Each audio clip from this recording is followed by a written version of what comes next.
Hi, hello, வணக்கம். இந்த brownie, முட்டை மிட்டாய் 2 ஆர்டர் வந்திருந்தது. ப்ரௌனி 1/2 கிலோ, முட்டை மிட்டாய் 1/2 கிலோ வந்திருந்தது. 2ம் சாப்பிட்டு பார்த்துட்டு சூப்பரா இருக்குன்னு சொன்னாங்க.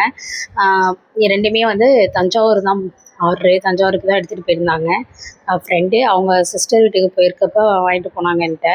ரொம்ப சூப்பராக இருக்குன்னு அவங்களே கால் பண்ணி எனக்கு சொன்னாங்க. ரொம்ப ரொம்ப நல்லா இருக்குன்னு சொன்னாங்க. ரொம்ப ஹாப்பியாக இருந்துச்சு. சரி, இந்த ப்ரௌனி நான் எப்படி செஞ்சேன்னு ரெசிபி சொல்கிறேன். வீடியோஸ்லாம் கொஞ்சம் ஃபாஸ்ட்டாக தான் ஓடும். ஃபாஸ்ட்டில் வச்சுருக்கேன். ஆனால் ரெசிபி கடகடன்னு சொல்லிடுறேன். 4 முட்டை, 150 கிராம் வந்து டார்க் சாக்லேட்டு, 100 கிராம் அன்சால்ட்டு பட்டர், 2யும் வந்து ஒரு மெல்ட் பண்ணிக்கிறணும். 4 முட்டையில் சால்ட்டு போட்டு வெண்ணிலா எசன்ஸ் ஊற்றி நல்லா ஹீட் பண்ணிவிட்டு 3/4 கப்பு நாட்டு சர்க்கரை, 1/4 கப்பு ஒயிட் சுகர் அதையும் பவுட்ரு பண்ணி அதோடு சேர்த்து நல்லா மிக்ஸ் பண்ணிவிட்டு, அப்புறம் வந்து இந்த சாக்லேட்டையும் பட்டரையும் மிக்ஸ் பண்ணி வச்சுருக்கத அதில் போட்டு நல்லா மிக்ஸ் பண்ணிக்கிறணும். ஸ்லோவாக தான் மிக்ஸ் பண்ணணும்.